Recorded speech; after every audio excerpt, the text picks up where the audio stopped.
क्या 30 दिसंबर सुबह 10 बजे तक CGDME मॉपअप राउंड के लिए सीट मैट्रिक्स शो कर देगा, या CGDME पे सीट मैट्रिक्स आ जाएगी, या अभी जो मॉपअप राउंड का शेड्यूल आया है इस शेड्यूल पे कितना भरोसा किया जा सकता है? क्या सभी कैंडिडेट के लिए चॉइस फिलिंग अनिवार्य है, कंपलसरी है? क्या वैकेंट सीट के आधार पर चॉइस फिलिंग करना चाहिए? दैट मीन्स कि जिस कॉलेज में ज़्यादा सीट वैकेंट है उसको अपनी प्रायोरिटी में ऊपर रखें, जिस कॉलेज में सीट कम है उसको प्रायोरिटी में नीचे रखें। दैट मीन्स कि मॉपअप राउंड के लिए चॉइस फिलिंग का ऑर्डर क्या होना चाहिए? CG डोमिसाइल स्टूडेंट के लिए और नॉन डोमिसाइल स्टूडेंट के लिए। अगला क्वेश्चन है आपका कि अगर आपको मॉपअप राउंड में भी अपनी जो मनचाही सीट है, पसंद की जो सीट नहीं मिलती है, तो आपको क्या करना चाहिए? अच्छा, अभी कुछ केस भी पेंडिंग है हाई कोर्ट में, ठीक है। दोनों साइड से केसेस पेंडिंग हैं ऐसे स्टूडेंट के जो छत्तीसगढ़ के डोमिसाइल नहीं थे और जिनको फर्स्ट राउंड में कॉलेज अलॉट कर दिया गया था, जिनके कारण से इतना कुछ लंबा चला है CG का जो छत्तीसगढ़ का जो काउंसलिंग है। तो हाई कोर्ट के डिसीजन का मॉपअप राउंड या इसके बाद होने वाले राउंड पे क्या फ़र्क पड़ने वाला है या क्या प्रभाव पड़ने वाला है? इतनी सारी जो प्रॉब्लम्स हो रही है, इन सभी का सॉल्यूशन क्या है? अंबिकापुर मेडिकल कॉलेज की जो सीट आने वाली थी EWS की सीट, उसका क्या स्टेटस है, या फिर आपकी सिक्योरिटी मनी कब वापस होगी? CGDME वाले पागल हैं क्या? इन सभी सवालों के जवाब हम इस वीडियो में डिस्कस करने वाले हैं। Hello everyone, I am doctor Manish Jaiswal. चलिए शुरू करते हैं ये वीडियो और शुरुआत करते हैं आज के 29 दिसंबर के नए नोटिफिकेशन से। तो सभी लोगों ने, आप लोगों ने नोटिफिकेशन तो देख लिया होगा, होप सो। मैं बहुत ज़्यादा डिटेल में नहीं जाऊंगा, लेकिन जो इम्पोर्टेंट पॉइंट है उसका पोस्टमार्टम ज़रूर करूंगा, ठीक है। हम पोस्टमार्टम करके देखते हैं कि इसका क्या रिजल्ट आता है, ठीक है। पोस्टमार्टम वैसे मरे हुए लोगों का किया जाता है और इसको तो मैं वैसा ही समझता हूँ, ठीक है। बचपन में मैंने एक कहावत सुनी थी, थूक के चाटना, बड़ा ऑड लगता था यार ऐसा सुनना भी। लाइक थूकना मतलब स्पिट, ठीक है, कोई ऐसा होगा जो थूक के चाटता होगा। तो ये उन लोगों के लिए कहा जाता था कि जो अपनी बात से तुरंत पलट जाते हैं, ठीक है, राइट। मैं किसी पे कमेंट नहीं कर रहा हूँ, समझदार के लिए सारा काफ़ी है। वीडियो शुरू करते हैं। तो अकॉर्डिंग टू द नोटिफिकेशन, ठीक है, जैसे मैंने कहा कि ये जो मॉपअप राउंड का शेड्यूल आया है उस पर कितना भरोसा किया जा सकता है, तो चलिए इसी का आंसर दे देते हैं। और कोई दूसरा ऑप्शन है क्या? क्या आपके पास प्लान B है? तो ट्रस्ट करने के अलावा हमारे पास कोई ऑप्शन नहीं है। जितनी बार नोटिफिकेशन आएगा हम उतनी बार एक्सप्लेन करेंगे आप लोगों के लिए, ठीक है। हम कोशिश करेंगे कि आप लोगों को दिक्कतें ना हो। तो अभी जो शेड्यूल आया है उसके अकॉर्डिंग MBBS और BDS दोनों की सीटों के लिए मॉपअप राउंड, ठीक है। बहुत सारे बच्चे पूछ रहे हैं कि ऑनलाइन हो रहा है या ऑफलाइन, तो इसमें क्लियरली मेंशन है कि ये ऑनलाइन होने वाला है, ठीक है। अगर ये ऑफलाइन होता तो इसमें जगह जरूर मेंशन होता, साइट, ठीक है। मैं वेबसाइट की बात नहीं कर रहा हूँ, ठीक है, साइट जगह की, ठीक है, कि पंडित JNM मेडिकल कॉलेज में होगा, DME के ऑफिस में होगा। अगर जगह मेंशन होता तो आप इसे समझते कि ये ऑफलाइन है। अब क्योंकि इसमें जगह मेंशन नहीं है तो हम इसको क्या समझते हैं कि ये ऑनलाइन ही है। तो आपके जिन्होंने ये पूछा है कि ऑनलाइन है या ऑफलाइन है, तो उसका आंसर, ठीक है। कितना भरोसा किया जा सकता है? तो फिलहाल ट्रस्ट करने के अलावा हमारे पास कोई दूसरा ऑप्शन नहीं है, तो हम इस पर भरोसा करते हैं। इसके अकॉर्डिंग हम अपने प्लान को, अपनी स्ट्रेटजी को आगे बना के रखेंगे।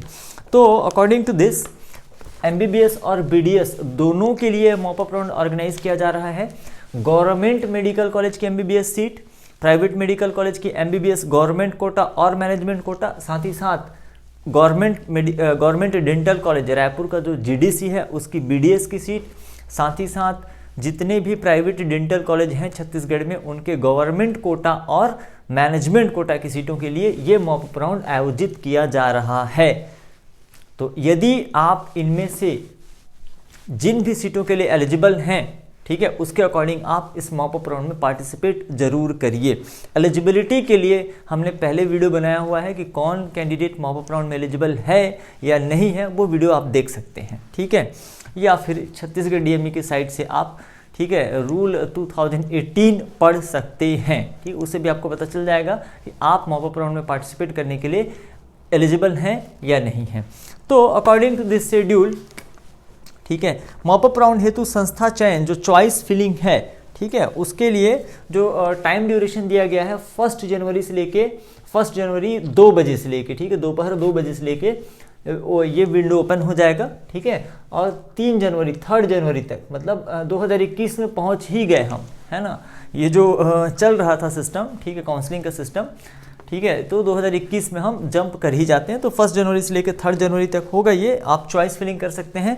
सभी कैंडिडेट को संस्था का चयन करना आवश्यक है, क्योंकि इससे पहले आपने जो भी चॉइस फिलिंग ऑर्डर डाला होगा वो सब शून्य हो चुका है, मतलब अभी आपके चॉइस में कुछ भी नहीं बचा है। अगर आप चॉइस फिलिंग नहीं करते हैं दैट मीन्स आपको कुछ नहीं मिलेगा। तो यदि आप एलिजिबल हैं तो डेफिनेटली आपको चॉइस फिलिंग करना ही है, ठीक है। तो चलिए चॉइस फिलिंग आप करिए। 1 जनवरी से लेकर 3 जनवरी तक ऑनलाइन होगी ये चॉइस फिलिंग, ठीक है। ये क्या होगी, ऑनलाइन करना है आपको, ठीक है। इसके बाद नेक्स्ट जो आ जाता है कि MBBS एवं BDS की रिक्त सीटों पर जो भी खाली सीटें हैं, अगर सीट मैट्रिक्स मॉपअप राउंड से पहले आ जाती है तो बहुत अच्छी बात है, ठीक है। MBBS में BDS की रिक्त सीटों पर मॉपअप राउंड का जो अलॉटमेंट है ये आपको मिलेगा 4 जनवरी को, 4 जनवरी को शाम को 6 बजे, ऐसा इन्होंने मेंशन किया हुआ है, ठीक है। शाम को 6 बजे तक अलॉटमेंट आ जाएगा, ठीक है। अब अलॉटमेंट के बाद आपको 2 प्रोसेस कराना होता है, एक होता है स्क्रूटनी और दूसरा होता है एडमिशन, ठीक है। स्क्रूटनी और एडमिशन, तो स्क्रूटनी के लिए आपको टाइम दिया गया है, ठीक है, 5 जनवरी से लेके 7 जनवरी, 5th to 7th जनवरी सुबह 11 बजे से शाम को 4:30 बजे तक। अलॉटमेंट लेटर में ही ये मेंशन होता है कि आपको स्क्रूटनी कहाँ कराना है। कई बार क्या होता है कि जहाँ पे आपको अलॉटमेंट जिस कॉलेज में मिला होता है स्क्रूटनी भी आपको वहीं पर करानी होती है, और कुछ जगहों पे ऐसा है कि आपको अलॉटमेंट किसी और कॉलेज में मिला है परंतु स्क्रूटनी के लिए आपको कहीं और जाकर करना होता है, ठीक है। तो आपके अलॉटमेंट लेटर में ये मेंशन होगा कि आपको स्क्रूटनी कहाँ कराना है और एडमिशन कहाँ लेना है, ठीक है। अब एडमिशन के लिए जो टाइम दिया हुआ है ये 5th जनवरी से 8th जनवरी तक दिया हुआ है, सुबह 11 से लेकर शाम को 4:30 बजे तक। ये 3 दिनों का टाइम है, मतलब स्क्रूटनी से लेकर एडमिशन तक हम देखें तो 5, 6, 7, 8 मतलब 4 दिनों का टाइम है।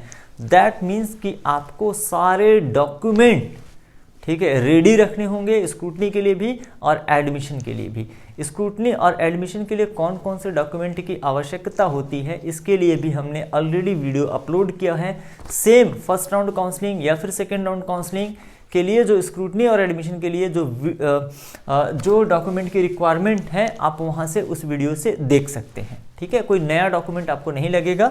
अब क्योंकि इतना सफिशिएंट टाइम आपको दिया जा रहा है तो प्राइवेट मेडिकल कॉलेज में जो भी बच्चे एडमिशन लेने वाले हैं उनके लिए एक सबसे इंपॉर्टेंट डॉक्यूमेंट हो जाता है जो थोड़ा सा बनवाना डिफिकल्ट है, टाइम टेकिंग प्रोसेस है, दैट इज़ बैंक गारंटी, ठीक है। 1 साल के ट्यूशन फीस की बैंक गारंटी आपको जमा करनी होती है, तो प्लीज़ ये डॉक्यूमेंट भी आप अरेंज कर लीजिए। इसके अलावा बहुत सारे एफिडेविट्स होते हैं, बहुत सारे बॉन्ड होते हैं, नोटरी से जो आपको कराना होता है, इन सारे डॉक्यूमेंट्स को आप अरेंज कर लीजिए, ठीक है। या एटलीस्ट लाइन अप कर लीजिए कि जैसे ही आपको अलॉटमेंट प्राप्त होता है तो ये सारे document as soon as possible आप अरेंज कर सकें एडमिशन के लिए, क्योंकि एडमिशन के लिए आपको ज़्यादा समय नहीं मिल पाता है, ठीक है। तो सारे डॉक्यूमेंट इसेंशियल हो जाएंगे। किसी भी डॉक्यूमेंट की कमी के कारण, ठीक है, हो सकता है कि कॉलेज आपको एडमिशन न दे, ठीक है, राइट। तो आप इस चीज़ पे ध्यान रखेंगे, ठीक है। एडमिशन का प्रोसेस 8 जनवरी तक कंप्लीट हो जाएगा। उसके बाद, ठीक है, जो सीटें वैकेंट रह जाती हैं, मतलब कई बार ऐसा भी होता है कि मॉपअप राउंड में बच्चे अलॉटमेंट ले लेते हैं लेकिन एडमिशन नहीं लेते हैं, हालांकि ऐसा करने पर उनकी सिक्योरिटी मनी क्या होती है, जब्त हो जाती है, वापस नहीं मिलेगी, ठीक है। तो फिर भी अगर सीटें वैकेंट रह जाती हैं तो उसका जो स्टेटस है या जो उसका मैट्रिक्स है cgdemi.in, cgdemi की साइट पे आपको 9 जनवरी को देखने को मिल जाएगा। और आगे की फिर क्या प्लानिंग रहेगी, मतलब जिसको बोलते हैं ऑफलाइन मॉपअप राउंड, ठीक है। कायदे से ये जो मॉपअप राउंड है, ठीक है, PMT रूल 2018 के अकॉर्डिंग ये मॉपअप राउंड भी ऑफलाइन ही होना था, परंतु इस बार ऑनलाइन कराया जा रहा है। तो 9 जनवरी को आपको ये पता चल जाएगा कि मॉपअप राउंड के बाद कितनी सीटें वैकेंट रहीं, ठीक है। तो उसके अकॉर्डिंग फिर पर सीट 10 कैंडिडेट को कॉल किया जाता है, एक सीट पे 10 कैंडिडेट को कॉल किया जाता है, चाहे वो MBBS की सीट हो या फिर BDS की सीट हो। और ज़्यादातर केसेस में ये कॉलेज लेवल पर होता है। CGDME से जितनी बार भी नोटिफिकेशन आ रहा है, नोटिस आ रहा है, उसमें एक चीज़ कॉमन है, ठीक है। वो कौन सी चीज़ है जो कॉमन है? दैट इज़ कि इन्होंने लिखा हुआ है सभी निजी चिकित्सा महाविद्यालय एवं निजी दंत चिकित्सा महाविद्यालय का आवंटन CGDME द्वारा किया जाएगा, अतः किसी व्यक्ति संस्था के धोखे में नहीं फंसे। परंतु ये जो सराउंडिंग या जो इन्वायरमेंट क्रिएट हो रहा है लास्ट फ्यू मंथ से, ठीक है, CGDME के द्वारा, ठीक है, जैसा भी सिचुएशन क्रिएट किया जा रहा है, तो खास करके जो प्राइवेट मेडिकल कॉलेज हैं या जो प्राइवेट डेंटल कॉलेज हैं उनमें एडमिशन के लिए लोग, ठीक है, व्यक्ति या संस्था के धोखे में ही फंस रहे हैं, क्योंकि एडमिशन की गारंटी CGDME तो ले नहीं रहा है, और ये जो व्यक्ति या जो संस्थाएं हैं, ठीक है, जो एडमिशन की गारंटी ले रहे हैं, तो पेरेंट्स ज़्यादा इनके चक्करों में फंस रहे हैं, क्योंकि इतना डिले हो रहा है, लेट हो रहा है प्रोसेस, ठीक है। और हर किसी को अपने बच्चे के लिए चिंता रहती है, हर पेरेंट्स को, तो हर कोई सिक्योरिटी चाहता है, ठीक है। तो प्लीज़, है ना, इन्होंने हर बार जबकि इस चीज़ को मेंशन किया हुआ है कि जो अलॉटमेंट है वो CGDME के ही थ्रू होगा, लेकिन, है ना, कहना चाहिए एक ऐसा सराउंडिंग, एक ऐसा एनवायरनमेंट क्रिएट हो रहा है जिससे कि लोग फंस सकते हैं, ठीक है। तो बचिए आप उनसे।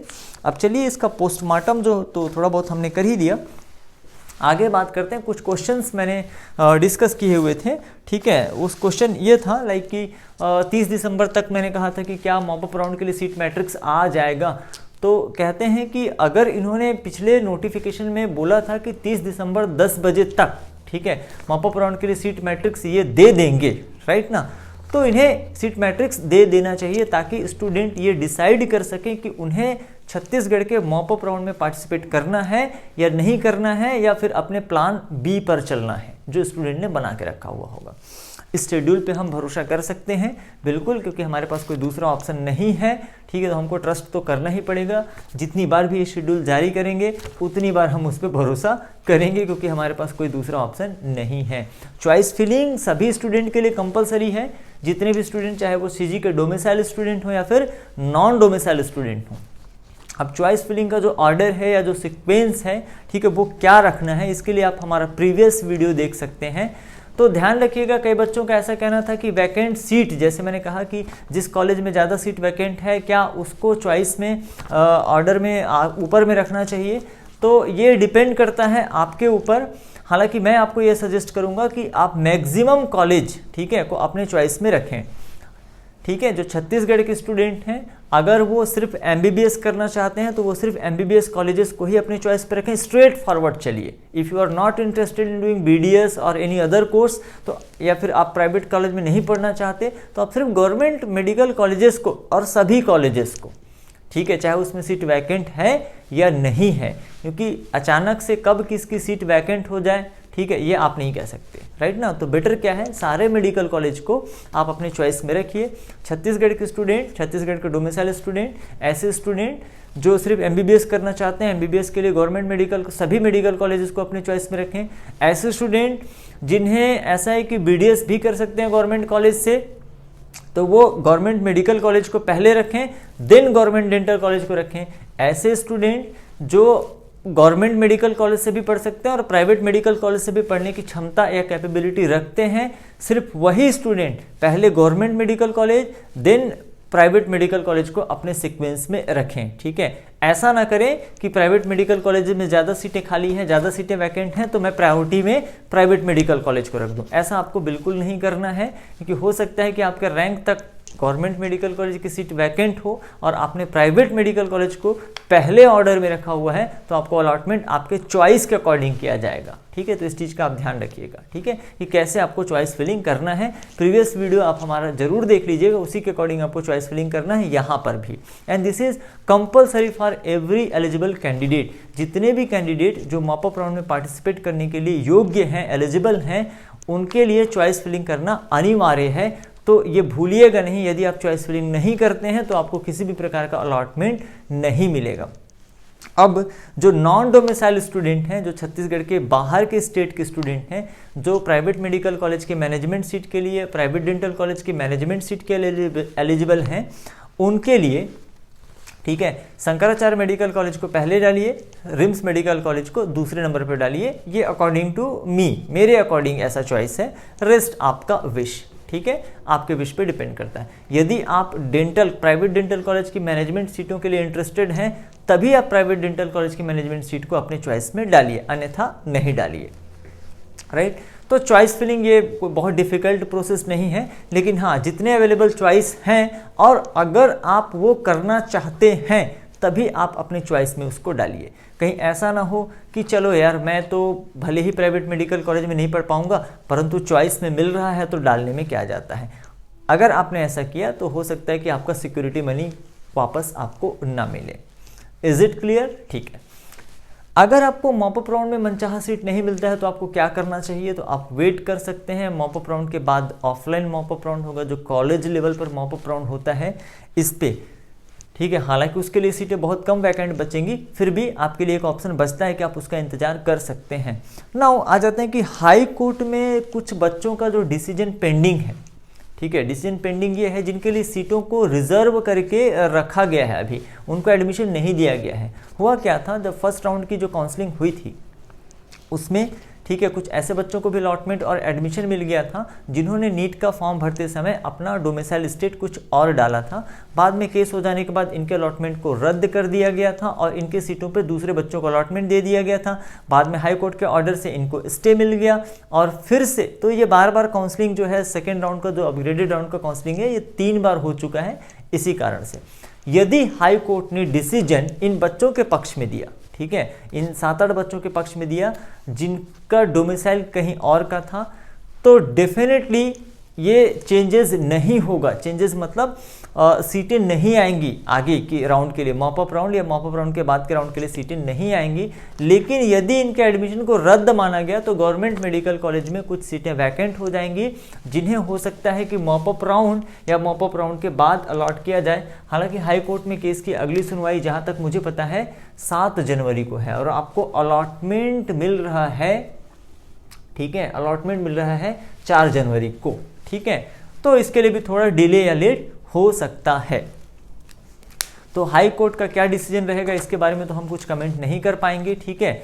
अच्छा, इतनी सारी समस्याओं का समाधान, क्योंकि कुछ बच्चों को एडमिशन मिलने के बाद भी उन्हें कॉलेज से निकाल दिया गया है, ठीक है, कुछ बच्चे और वेटिंग में हैं जिन्हें एडमिशन मिलने की उम्मीद है गवर्नमेंट मेडिकल कॉलेज में। तो क्या समाधान हो सकता है? तो एक सिंपल सा समाधान है कि अंबिकापुर मेडिकल कॉलेज के EWS की सीटें अगर आ जाती हैं तो सभी के प्रॉब्लम सॉल्व हो जाएंगे, ठीक है, बहुत सारे बच्चों के प्रॉब्लम सॉल्व हो जाएंगे। स्टेटस क्या है? अब अगर आप CGDME से स्टेटस पूछें तो उन्होंने कहा है कि हमने तो एप्लीकेशन लगा दिया है, ठीक है। आप स्वास्थ्य मंत्रालय से पूछें तो उन्होंने कह दिया कि हमने भी अप्रूव कर दिया है। अब मामला कहाँ पर अटका हुआ है, कहाँ पर फंसा हुआ है, ये तो CGDME वाले ही जाने। कुछ स्टूडेंट ने हमसे क्वेश्चन पूछा था कि उनकी सिक्योरिटी मनी, ठीक है, उनकी सिक्योरिटी मनी कब तक वापस होगी। जब सारा काउंसलिंग का प्रोसेस कंप्लीट हो जाता है उसके बाद ये चेक किया जाता है कि किनको सिक्योरिटी मनी वापस करना चाहिए और किनको नहीं करना चाहिए।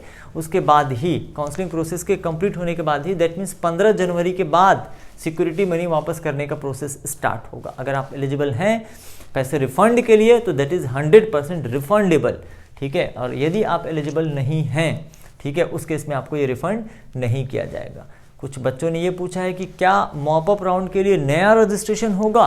बिल्कुल नहीं होगा। मैं तीसरी या चौथी बार आपको बता रहा हूँ कि मॉपअप राउंड के लिए नया फ्रेश रजिस्ट्रेशन नहीं होगा, चाहे वो छत्तीसगढ़ के स्टूडेंट हो या छत्तीसगढ़ के बाहर के स्टूडेंट हो। इसका मतलब यदि आपने फर्स्ट राउंड में रजिस्ट्रेशन कराया है, पहले राउंड में रजिस्ट्रेशन कराया है, तभी आप मॉपअप राउंड में पार्टिसिपेट कर सकते हैं, सभी नियमों का पालन करते हुए, ठीक है। इन शॉर्ट अगर मैं कहूँ कि सपोज आपने फर्स्ट राउंड में रजिस्ट्रेशन कराया है, हाँ, फर्स्ट राउंड में अगर आपको अलॉटमेंट मिला है, सेकेंड राउंड में अगर आपको अलॉटमेंट मिला है, आपने कॉलेज में एडमिशन लिया है, तो आप मॉपअप राउंड में पार्टिसिपेट नहीं कर सकते। लेकिन BDS के स्टूडेंट, ठीक है, BDS के स्टूडेंट जिन्हें फर्स्ट या सेकेंड राउंड में अलॉटमेंट मिला हुआ है, यदि उन्होंने एडमिशन लिया है या नहीं लिया है, दोनों ही अवस्थाओं में वो MBBS की सीटों के लिए मॉपअप राउंड में पार्टिसिपेट कर सकते हैं, ठीक है। तो इस वीडियो के लिए इतना ही। आगे कोई भी अपडेट होता है तो हम आपको अपडेट करते रहेंगे। Thank you very much.